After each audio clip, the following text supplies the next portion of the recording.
Gràcies.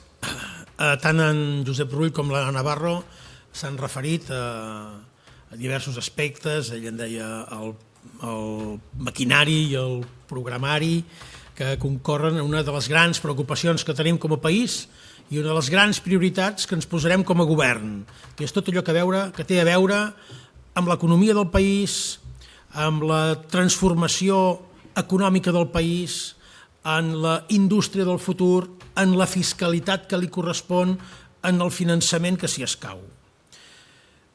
Catalunya és un motor econòmic, això no ho discuteix ningú, les xifres hi són, és un dels grans motors econòmics del sud d'Europa, però aquest motor comença a tenir una avaria.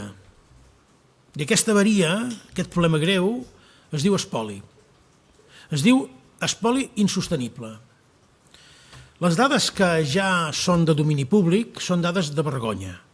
En el període 1986 fins ara, i d'acord amb els estudis que s'han fet a la Comissió al Parlament de Catalunya, l'estat espanyol s'ha quedat dels catalans més de 450.000 milions d'euros. A ritme de 22.000 milions d'euros a l'any. No és cap broma dir, ni és cap exageració dir, que paguem una gran part cada any del pressupost de la Comunitat de Madrid. Els catalans, amb el seu esforç, amb el seu treball, amb la contribució que fan a les finances públiques de l'estat espanyol, cada any li paguen a la senyora Ayuso pràcticament el seu pressupost. I esclar, s'ha anat engreixant de manera artificial l'economia de Madrid enfront de la catalana. I aquest espoli no és un caprici que ens agradi recórrer com venen campanyes electorals, és que el pateix cada dia la gent. I ha fet aquesta paradoxa que sorprèn quan vas pel món i et pregunten, caram, per què vols la independència si Catalunya som un país ric? Sí, dic, som un país ric, però de ciutadans empobrits.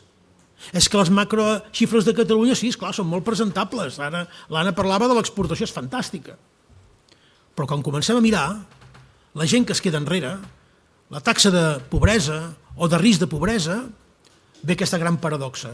Un país ric de ciutadans empobrits o empobrint-se, que encara és pitjor perquè estem en un inici d'un empobriment d'una part important de la nostra població. I això, tot aquest espoli, afecta la nostra competitivitat.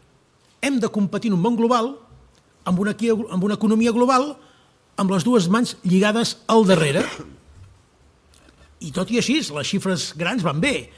Imagineu-vos què podríem fer si tinguéssim com tenen els altres. No demanem més, demanem igualtat de condicions de les regions europees amb qui hem de competir, amb qui ens hem d'emmirallar. La gent pateix aquest espoli. És la gent més vulnerable, a més, la qui en pateix més. Sabem que no podem disposar de tots els recursos econòmics, per exemple, per les nostres polítiques socials. Sabem, per exemple, també que qui més pateix és la gent més vulnerable i la gent, per exemple, que depèn de la llei de la dependència per poder tenir un tracte mínimament digne o poder oferir un tracte mínimament digne als seus familiars. Però també afecta, evidentment, a la gent que ja patia econòmicament. Estem arribant també en un punt en el que tothom està bastant d'acord, que el que està passant és que tenim treballadors, és veritat que tenim un atur, diguem-ne, baix, en comparació al que podíem tenir fa uns anys, però que tenen un sou que no els permet tenir una vida digna, que no els permet arribar a final de mes i que el resultat del seu esforç es vegi recompensat en poder fer la vida que volien per ells, pels seus fills, i excloure el risc d'exclusió. No pot ser, per tant, que no tinguem les eines per donar resposta a la vulnerabilitat dels nostres conciutadans que provoca el dèficit fiscal, perquè són ciutadans que generen impostos, que paguen impostos, que es guanyen el dret a que, amb el resultat del seu esforç, aquells recursos que han posat en mans de l'Estat els beneficien. Per què aquest dret que és reconegut a altra gent en els catalans no n'és reconegut? Per què quan ho plantegem ens diuen que no tenim raó? Per tant, nosaltres proposem exigir tenir el control sobre aquells mecanismes que ens permetin donar suport a les classes mitjanes, a les classes treballadores i també no oblidem aquells que emprenen, els empresaris, aquelles petites empreses, mitjanes empreses, també les grans, que són els que han de fer anar la nostra economia, que generen els llocs de treball, que contribueixen a mantenir el sistema de protecció social fort.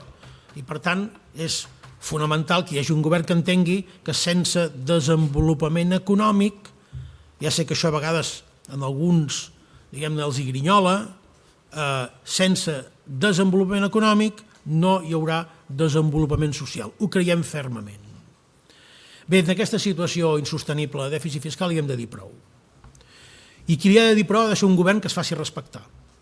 No un govern que vagi amb el sí senyor cada vegada que va a Madrid i que quan li diguin que no, que tot això que li diem que sí, que ja ho entenen, que li sap molt de greu, però que no ho poden resoldre, doncs no es conformi.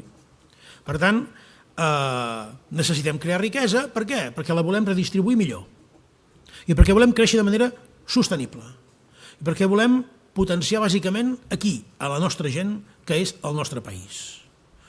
I creiem profundament, com ha dit l'Anna abans, en el petroli que tenim els catalans, que és el combustible que fa carburar aquesta, diguem-ne, embranzida, aquesta revolució industrial, tot això que està vivint el món. No és el carbó, no és el petroli, no és l'or, és el talent de la gent. I aquí hem de dir, ho hem de dir amb el cap ben alt, deixeu-m'ho dir, que som molt bons a Catalunya. Som un país molt bo formant gent.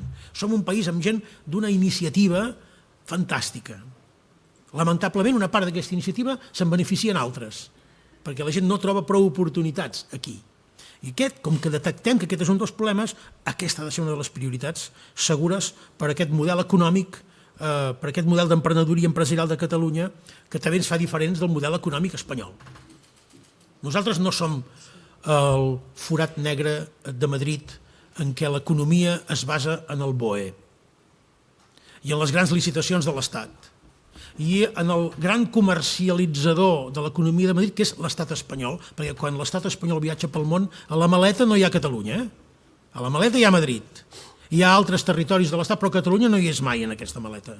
Per tant, aquest fet diferencial nosaltres l'hem de posar a treballar en favor d'un model econòmic de futur. Perquè aquest és un país de petites i mitjanes empreses, d'autònoms, i cada vegada més autònoms. De fet, aquesta és una de les nostres fortaleses. Hi ha gent que diu, no, empreses molt fortes, molt grans. Sí, també, hi necessitem. Però sobretot necessitem un teixit de petites i mitjanes empreses, d'autònoms que són el veritable motor de la nostra economia i que generen, de fet, una gran part de l'ocupació. En aquest sentit, nosaltres volem impulsar polítiques que facilitin la seva activitat. Algunes de les mesures que posarem en marxa i que m'agradaria destacar avui, algunes les heu sentit en la presentació del programa, però les vull reiterar perquè avui s'escauen.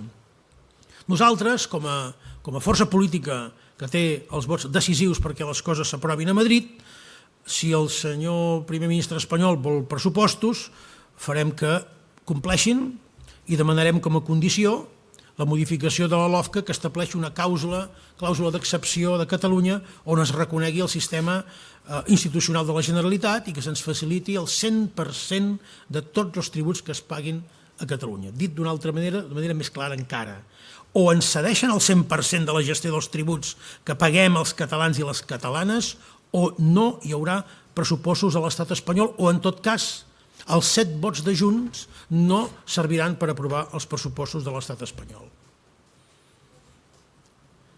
Com ja hem dit també, i cal insistir-hi sempre, el deute històric de l'estat amb Catalunya és vergonyós i ha de començar a revertir-se. I hem d'aprofitar el revertir aquest deute com un nou impuls de l'economia que tingui al seu costat un govern fort, un govern que lideri, que no tingui complexos, que mani, més enllà de gestionar, sobretot que mani, que prengui decisions i que faciliti i els acompanyi des del primer dia. Un govern col·laborador, no un govern inhibidor de l'activitat econòmica o de l'activitat corporativa.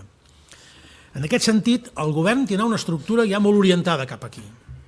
La tradicional àrea d'economia en què es concentrava tot, nosaltres la voldrem dividir en 2 grans àrees econòmiques, una, òbviament, d'economia, hisenda, fiscalitat, infraestructures, que vetlli pel compliment també, i un altre àmbit econòmic que inclogui recerca, que inclogui empresa, que inclogui treball, que inclogui universitats, que promogui aquest canvi de model que portem en el programa electoral i que la societat catalana ens demana. No podem aplicar les mateixes fórmules fins ara per respondre a problemes i desafiaments nous. I aquí volem que el govern sigui ja la primera declaració d'intencions a com volem orientar les prioritats del govern. Naturalment, en cas que probablement hi hagi un govern de coalició, tots els partits que el conformin s'han de comprometre amb un front comú a Madrid per aconseguir-ho. Perquè si anem junts a Madrid, que és el que sempre havíem proposat nosaltres, la fortalesa nostra es multiplica, no és que se suma, es multiplica, i per tant els objectius que ens hem proposat, que alguns els he descrit, són més assequibles. En l'àmbit de la fiscalitat, crec que també estarem tots d'acord que no podem ser menys competitius que altres comunitats autònomes amb qui competim i que altres regions europees amb qui ens hem de comparar. Els catalans hem de deixar de pagar les rebaixes d'impostos de la senyora Ayuso, per dir-ho clarament. No els hi pagarem, les seves rebaixes d'impostos. I com ja hem dit, no és just que per ser incapaços de defensar allò que és nostre davant del govern de l'Estat, els catalans i les catalanes hagin de pagar més. Perquè si avui els catalans i les catalanes paguen més, no és perquè tinguin més diners a la butxaca, és perquè ens els treuen, se'ls emporten a Madrid, i com que no hi ha hagut prou fortalesa, prou determinació per plantar-se davant de Madrid a defensar els interessos dels catalans i les catalanes, els hi fem pagar ells. Com que no ens veiem en cor de votar no el pressupost espanyol, el que sigui, és igual, del PSOE o del PP, com que no volem condicionar fins a aquest punt de portar les coses en aquest punt al govern espanyol, i per tant no ens donen els diners que ja generem, i diem, catalans, avui us toca, aquest any torna a tocar pagar. I aquest any, més. Això s'ha acabat. Amb nosaltres, a la Generalitat, això s'haurà acabat. Els diners hi són, però els hem d'anar a buscar a les butxaques adequades, no les butxaques equivocades. Anem a buscar els diners a la butxaca dels ciutadans quan els hem d'anar a buscar els diners a la butxaca del govern de l'Estat. I per això, en els 100 primers dies, presentarem la revisió de tota la cistella d'impostos i proposarem les modificacions que inclouran també rebaixes i, en algun cas, sí, també la supressió. Catalunya necessita gestionar, com ha dit el conseller Rull, totes les seves infraestructures. Per què? No perquè ens agradi complicar-nos la vida. És que no podem ser competitius, no podem construir un país competitiu si no governem les bigues mestres en què l'economia funciona, que són les infraestructures. És una eina de cohesió territorial, és una eina de cohesió de país, de benestar, de competitivitat, de cohesió social. I per tant exigirem una gestió catalana, no compartida, catalana. I que els beneficis de les infraestructures que generen, de les infraestructures catalanes que generen, aeroport, port, es quedin a Catalunya. Perquè aquests beneficis, per cert, sobre els quals hi ha una gran opacitat, se'n van també, I són molts. I per tant, transparència. No pot ser que l'aeroport del Prat o el port de Barcelona serveixin per finançar altres operacions ruïnoses de l'estat espanyol. Avui, aquest ens exòtic i únic que és AENA està amagant aquesta informació. I els catalans no ens ho mereixem.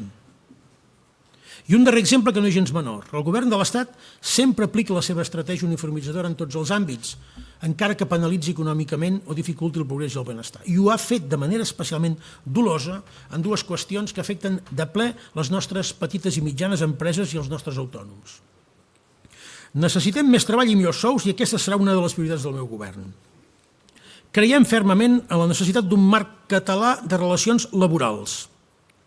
Un marc català de relacions laborals. Això se'n diu sobirania, en el marc de relacions laborals. I realitzarem les accions necessàries a Catalunya i a Madrid per fer-ho realitat. Des del govern de l'Estat sempre s'ha obviat la realitat econòmica catalana, fins al punt que Pimec no participava com a patronal en les convocatòries del govern de l'Estat. És a dir, la principal representant de les petites i mitjanes empreses de Catalunya, no comptava, era invisible per al govern de l'Estat, i avui, treballant plegats, hem aconseguit que hi siguin, gràcies a la seva fermesa i a la nostra pressió i a la nostra capacitat d'influència treballant conjuntament.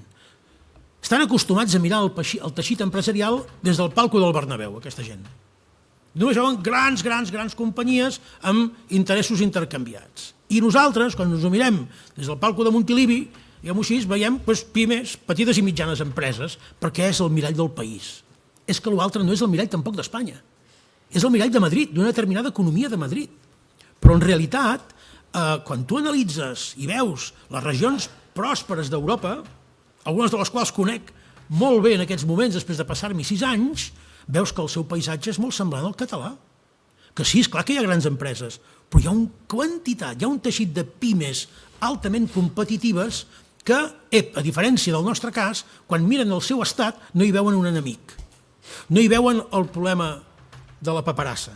Al contrari, saben que allà, per exemple, tenen silenci administratiu positiu i que els seus problemes tindran algú a l'altre costat del taulell, quan van a trucar a la porta de l'administració, que els preocuparà i que buscaran solucions. Segona cosa, en aquest sentit, hem d'acabar amb la precarietat dels autònoms. Hi ha una gran quantitat d'autònoms que estan condemnats a la precarietat. I com que som un país d'emprenedor, som, per tant, també un país d'autònoms. I aquesta és una realitat també que la vivim, d'autònoms de veritat, que la vivim molt a Catalunya i no tant des de la perspectiva del govern de Madrid. El govern de l'Estat mai se n'ocupa dels seus problemes. I quan ho fa és per empitjorar la seva situació. I realment els autònoms no han vist mai encara la llum i porten molts anys en un túnel. I ja és el moment que pensem en ells. Són tractats, de fet, sovint com a defraudadors en potència, als quals ens hem d'aplicar cada vegada més filtres de control perquè no ens en fiem, perquè segur que ens estan estafant. Aquesta actitud de desconfiança també s'ha d'acabar. És molt pròpia del sistema en què Espanya ha construït el seu poder i la seva administració. D'entrada desconfiem de la gent. D'entrada fem uns filtres, vaja, que si els superes estàs capacitat per sobreviure a la selva. Però sobretot desconfiem. Al revés, comencem a canviar el criteri i comencem a entendre que quan la gent emprèn un negoci, quan la gent juga els seus diners, quan està intentant fer un projecte de vida, aquella gent el que no vol és defraudar, el que vol és treballar, i si algun dia s'ha equivocat, doncs ja l'ajudarem a corregir. Però, naturalment, el que ha de trobar és que l'administració correspongui, que sigui un col·laborador necessari del seu èxit personal i del seu èxit empresarial. Insisteixo, com està passant a l'Europa que progressa. L'Europa que progressa no és perquè tinguin més talent que nosaltres, és perquè les condicions en què el talent ha d'operar són molt millors, i aquí és on el govern de Catalunya té realment responsabilitat a actuar, i ho hem de revertir. Per tant, en el programa ja veureu tot un seguit de propostes en aquests àmbits que, evidentment, avui no és el moment de detallar. Això són algunes de les actuacions que impulsarem i exigirem des del govern de Catalunya en benefici del país i dels catalans i les catalanes. Per això necessitem força, que vol dir vots. Una força que, deixeu-m'ho dir, difícilment cap altre candidat amb possibilitats de victòria pot assegurar que mobilitzarà per fer front a aquests objectius que hem descrits. Quan diem que és cosa de dos, també és de dos models econòmics. Un és perpetuar aquest model econòmic hereu d'aquesta tradició espanyola d'entendre empresa, d'entendre el ciutadà amb desconfiança, o un model que proposa refundar-ho tot això. I refundar-ho des de la base, començant per l'administració, continuant per la política d'impostos, acabant pel sistema de finançament. Tot això és el que el dia 12 està en joc i el que avui us volíem venir a explicar a tots vosaltres. Moltíssimes gràcies també a la gent que ens ha estat seguint aquesta compareixença, aquesta retransmissió a través de les xarxes socials, i fins a la propera. Gràcies.